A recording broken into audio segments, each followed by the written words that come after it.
Welcome back to The Rhode Show. This morning in the buzz, yes, debates, campaign ads, polls.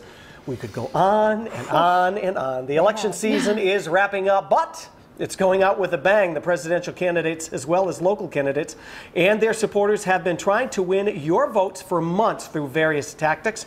Over the weekend, we even saw a Million Puppet March, I love that, organized as a response to a debate comment made by Republican Mitt Romney. But we wanted to know, does any of this stuff sway your vote, or are you, straight and even and all the way through?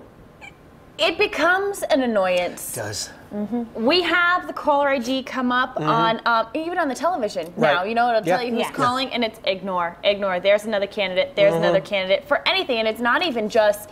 It's of course the local towns and things like that. So we've become, don't even answer the phone anymore. I am fast forwarding through any commercial because it just gets to the point where it's so much and so much. And the commercials that get to me the most are the ones where they're just bashing each other. Yes. Right. He's done this and he's spent that. It's like, okay, I get that. You can bash each other all you want, but why don't you just say, what are you bringing to the table? Right. What are you bringing to the table? Because that's all I care about. I don't care about you slandering the other one. Like you were saying about the caller ID, I have become a maniac. The phone system at home, I'm able to block the caller so they can't even reach through anymore. So as soon as I see the number come up, I'm like on the TV, I'm like, block, block. So they can't even call anymore. But after a while, it's like enough already. Between that, the mailings that are coming out to the house, I know, I get it. Yeah. I get everybody wants to get their word out about what they want to do.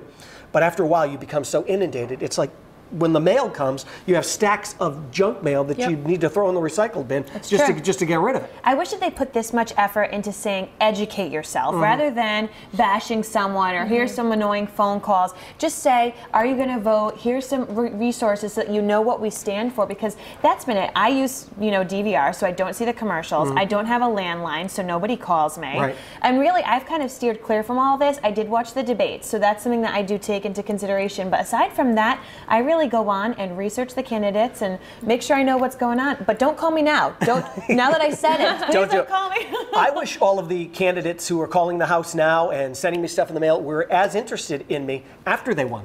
That's the problem, because a lot of times then you don't hear from anybody. Or you hear these names that you're going, who? Who? Yep. Who is that? Because their only time that their name is coming up is, of course, this time of year. Right. And I want to know what you're doing throughout your reign, well, if you will. Especially the local people. I think, everyone kind of already knows who they want to vote for president, but sometimes people don't really get to take the time to learn about their local ones. And I know when I first voted the first time, I just voted for whoever's sign I saw the most, and that was not the good idea. No. So since then, I've taken a point because I think people sometimes just brush over that. They're too concerned about just the presidential race, and they really need to make sure that the people who are deciding your schools and, even gay marriage, things like that, happen more on the local level. But I think a lot of people take the other turn, too, and think, well, because of the state that we live in, I'm not even going to bother to vote for the president because it really doesn't count. Right. Yep. And I'm sure there's a lot of people at the We've heard from a lot of people so that they'll way. focus more on those little local elections. And you were so into it, you were taking tests online to see who the better candidate was that you should vote for. Yeah, and you get to match up. I'll even be showing that just a little bit. Yes, What are you, mind reader? Oh. Come on. It's because we spent so much time together. I know.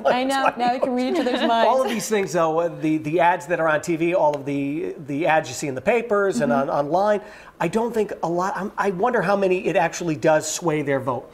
Or are people set on who they're going to vote for, and it would take like some sort of horrific thing to actually switch them in the other direction to vote for somebody else? Yeah. You never know, but you know what is going to happen is Wednesday morning. You're just going to hear the headlines about who won, and you won't see these anymore. There'll be happy people and sad people. Yes, and no more phone calls. And no more phone calls. Even better. We love it. Well, we asked our Facebook friends what they thought of everything, and mind you, they all have pretty strong opinions, because we asked, what do you care about? Is it the campaign ads? Is it the phone calls?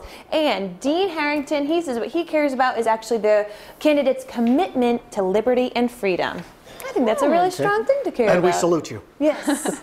And Donna Mitchell, she says, what I know about the candidates, what their body language, the way they conduct themselves in public, and most of all, what comes out of their mouths at all times, not just debates, but every day. So that's She's what she pays attention watching you.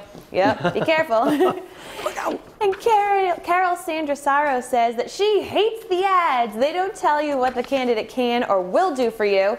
They just spew negative information out just like garbage. That's right.